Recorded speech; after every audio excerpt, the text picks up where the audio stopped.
Paz do Senhor, meus irmãos, graça e paz, boa noite, tudo bem?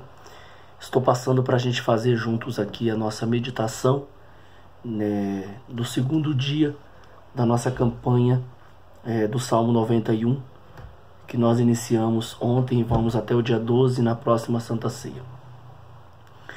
Durante esses 12 dias nós estaremos orando juntos, usando aqui as mídias sociais para se conectar e orar em cima desse propósito. Eu quero, na medida do possível, ir colocando aqui pequenos vídeos para a gente aos poucos ir pegando a ideia do que o Senhor tem dado para a gente. Se eu fizer um vídeo só, fica um vídeo longo, então eu vou fazer vários pedaços, vários vídeos, pegando cada dia um pouco daquilo que Deus tem ministrado para nós. Hoje eu queria fazer a introdução dessa reflexão, falando justamente sobre lugares, Porque quando a gente fala sobre lugares, é muito importante. O lugar define a pessoa. Você já parou para pensar nisso? O lugar define a pessoa. Você, por exemplo, como você reagiria, como seria o seu humor, o seu estado de espírito, estando, por exemplo, numa rua 25 de março, num dia com bastante calor, bastante gente, você com sede, com vontade de parar um pouco para beber uma água, para usar um banheiro, carregando sacolas pesadas, pessoas te empurrando, riscos de roubos. Como seria o seu estado de espírito? E como seria o seu estado de espírito, por exemplo, estando dentro do seu quarto, com uma meia luz, uma música de fundo, e você tranquilo, deitado na sua cama, descansando? O estado de espírito não é o mesmo. Concorda comigo? Também não é o mesmo estado de espírito alguém, por exemplo, que está trabalhando, está ali atendendo o cliente, preocupado com o resultado, preocupado com as vendas, e de alguém que está no campo, de férias, num local tranquilo, num gramado, sem preocupação e sem cobranças. Concorda que o estado de espírito ele é diferente? Da mesma forma, nós dizemos que tem muitas pessoas que são boas, mas que elas estão em lugares ruins, Às vezes a pessoa nasce no meio que o influencia negativamente. Uma pessoa que nasce em uma família turbulenta, a pessoa que nasce numa comunidade turbulenta, então ela fica o dia inteiro ouvindo palavrões, ela fica o dia inteiro ouvindo xingos, ela vive vendo brigas, ela não tem oportunidade de ver algo além daquele mundo. Então para ela o mundo é só aquilo que ela vê. Então ela cresce uma pessoa revoltada, ela cresce uma pessoa de repente limitada, até agressiva, porque ela imita o comportamento social, do lugar onde ela está. Como se ela estivesse plantada no lugar e ela recebesse os nutrientes daquele lugar, então ela acaba sendo igual ao lugar. Entende isso? Agora, trazendo isso para o mundo espiritual, a gente precisa entender que nós somos dotados, no caso, de 4 dimensões. Nós dizemos que o homem ele tem corpo, alma e espírito, porém a alma ela tem 2 divisões. A alma ela se divide na parte emocional e na parte intelectual. Por isso que a Bíblia fala alguns momentos sobre o coração e sobre a mente. E essas 2 fases da alma. Então nós temos a vida física ou social, a vida emocional ou sentimental, a vida intelectual ou mente, como a Bíblia fala, e a vida espiritual. Então essas 4 fases são as 4 fases que formam o ser humano. E quando nós falamos em lugares, normalmente até os exemplos que eu citei aqui, esses lugares são lugares físicos, certo? Onde o corpo habita. Mas aí a pergunta que eu quero fazer é: e o lugar espiritual? Existe um lugar espiritual, certo? Porque nessa atmosfera toda que nós estamos falando, física, por trás dela existe toda uma atmosfera espiritual, invisível, mas perceptível. A gente percebe no espírito e a gente não consegue enxergar, mas a gente sente, E essa atmosfera do espírito, ela é muito mais forte do que a atmosfera física, A verdade é que a gente é muito mais influenciado pela atmosfera espiritual do que pela atmosfera física, porque são lugares diferentes, são aspectos diferentes. Uma pessoa pode estar atribulada no local físico e em paz no local espiritual, Ou ela pode estar atribulada espiritualmente mesmo estando em paz em um local físico, entende? Então o lugar físico e lugar espiritual são duas coisas diferentes. Às vezes a pessoa pode estar num local tranquilo e ela está angustiada, ela está presa, porque o local está ruim, né? Mas como Paulo, por exemplo, estava preso e ele dizia, mas meu espírito não está preso, né? Eu sou embaixador em cadeias. Então Paulo estava lá recebendo a revelação de Deus e fluindo, dizendo que a vida dele estava uma bênção, mesmo o corpo dele estando preso. Então é um local espiritual. E esse local espiritual, ele é muito importante porque ele vem tendo poderes sobre os outros locais. É isso que a gente precisa prestar atenção. Porque tudo que acontece no mundo espiritual, ele vai refletir nos outros. Então o que acontece no mundo espiritual, ele vai refletir no intelectual, ele vai refletir no emocional, ele vai refletir no físico. E o que não é resolvido no espiritual, ele vem tentando resolver nas outras esferas e não resolve. Entendeu? Por isso que existem muitas até doenças no físico que são causadas pelo espiritual e pelo almático, certo? Não é resolvido no espiritual, não é resolvido na alma, reflete no corpo, que são as doenças psicossomáticas.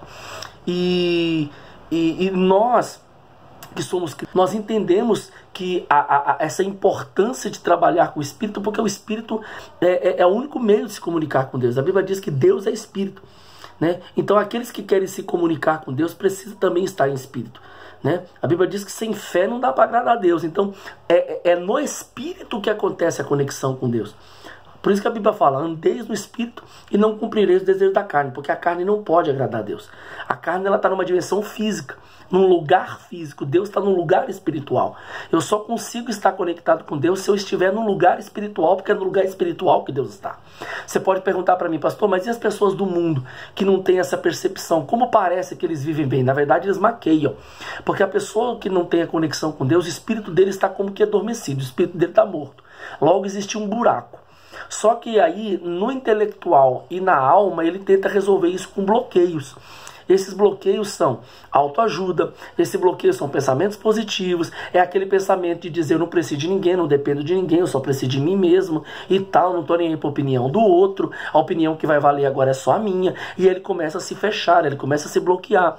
Quando tudo isso não resolve, ele ainda vai para a bebida, ele vai para a droga, ele vai para a pornografia, ele vai para outros meios que maqueiam, é como se fosse uma cachaça da alma, que deixa a alma meio que neutralizada, ele fica meio que bêbado na alma, certo? E isso daí faz com que ele não sinta muito essa carência. Sóbrio, ele vai sentir essa carência espiritual. E o diabo não tem acesso ao mundo espiritual, porque o diabo não foi o criador do mundo espiritual. O diabo é criado, ele é filho, ele é criatura, certo? Pai, criador do mundo espiritual é só Deus. Então só Deus tem acesso, certo? E o Salmo 91, ele traz pra gente essa ideia de um lugar espiritual que a gente pode, que a gente tem que estar, para que a gente esteja em paz. Porque vai por mim, alguém que já está atribulado por dentro, qualquer coisinha que acontece lá de fora, ele estoura. Porque é como se o balde já estivesse cheio e qualquer gota faz ele transbordar. Mas uma pessoa que já está bem por dentro, ele suporta melhor o lado de fora. Tem até um louvor que diz assim, com Cristo eu posso suportar as dores do mundo. Porque com Cristo, se eu estou em um local de paz, as coisas que vêm de fora, elas não conseguem me atingir, né? As críticas não me atingem, as setas não me atingem, o desânimo, né? A angústia. Eu posso estar passando aflições, mas eu não sou atingido porque eu estou protegido em um lugar em Deus. E o Salmo 91, ele traz essa ideia de um local de proteção, um local de esconderijo invisível que acontece dentro do nosso espírito, onde a gente fica numa camada, onde a gente fica numa blindagem espiritual. Um local onde a gente tem acesso livre com Deus. É o portal do céu que eu preguei na virada do ano. É o portal do céu que se abre dentro do nosso espírito, anjo subindo e descendo, e Deus se comunicando com a gente, Deus trabalhando no nosso espírito e nós trabalhando com o Senhor, né? Como eu disse, o importante não é você tocar a Bíblia, o importante é a Bíblia tocar em você. O importante não é você manipular a palavra, é a palavra te manipular, e ela vai ter acesso ao seu espírito. espírito. E depois que o seu espírito for convencido da palavra, ele muda o seu intelecto, que também é a sua consciência, ele faz a sua consciência trabalhar a seu favor, ele muda o seu emocional, fazendo com que o seu coração trabalhe a favor daquilo que você aprendeu da palavra, e o seu corpo vai responder, porque o seu corpo é o templo do Espírito Santo. É lá que vai brilhar, é lá que vai transparecer aquilo que teu espírito está recebendo e vem passando pela tua mente, pelo teu coração e vai sair pelo teu corpo. Por isso que eu coloquei essa oração na primeira pessoa, porque lá está dizendo que aquele que habita, ele passa por essas coisas. Mas quando você for orar, você vai se declarar essa pessoa que habita no Senhor. Então você vai orar dizendo: eu habito no esconderijo do Altíssimo, na sombra do Onipotente eu descanso. Digo ao Senhor, você está declarando, Ele é o meu Deus, o meu refúgio, a minha fortaleza, e nele eu confiarei. Porque Ele me livrará do laço do passarinheiro e da peste perniciosa. Ele me cobrirá com as suas penas, e debaixo das suas asas estarei seguro. A sua verdade, ela é escudo e é broquel. Não temerei espanto noturno, nem seta que voe de dia, nem a peste que ande na escuridão, nem a mortandade que assole ao meio-dia. 1000 cairão ao meu lado, 10.000 serão atingidos à minha direita, mas eu não serei atingido. Somente com os meus olhos eu vou olhar e vou ver a recompensa que os ímpios vão ter. Porque tu, ó Senhor, és o meu refúgio. O Altíssimo é a minha habitação. Parecido com o Salmo 46. Deus é o nosso refúgio, nossa fortaleza, socorro bem presente na angústia, pelo que não temeremos, né? E aí ele vai trazendo uma ideia de refúgio em Deus, né? Ele continua dizendo: nenhum mal me sucederá, nem praga alguma chegará à minha tenda. A tenda fala de casa, né? Está falando de toda a minha família.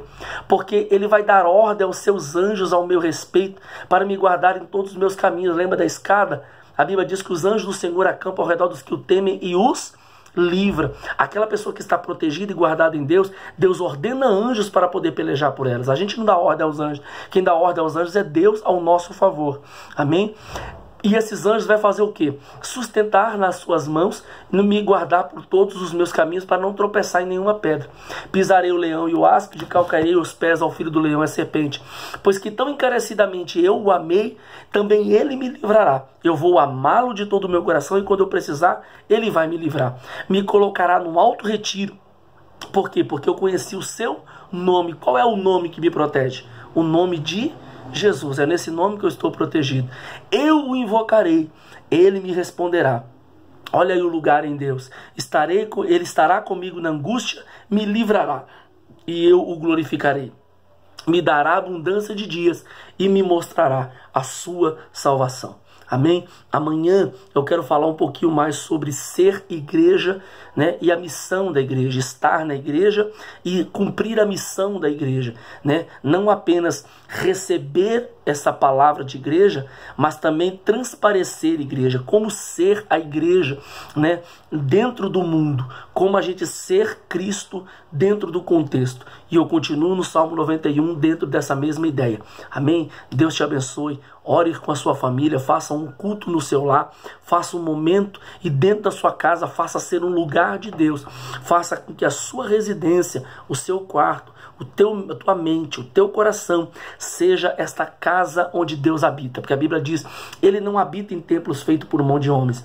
Ele habita feito por templos feitos pelas suas mãos. E o templo que Deus quer morar não é um local físico. O templo que Deus quer morar é um local espiritual, dentro de mentes, dentro de corações. É dentro de você que ele quer habitar. Amém? Ore agora em nome do Senhor Jesus. Leia este salmo, traga para você, traga para sua família e glorifique o Senhor, que o Senhor te abençoe e te guarde.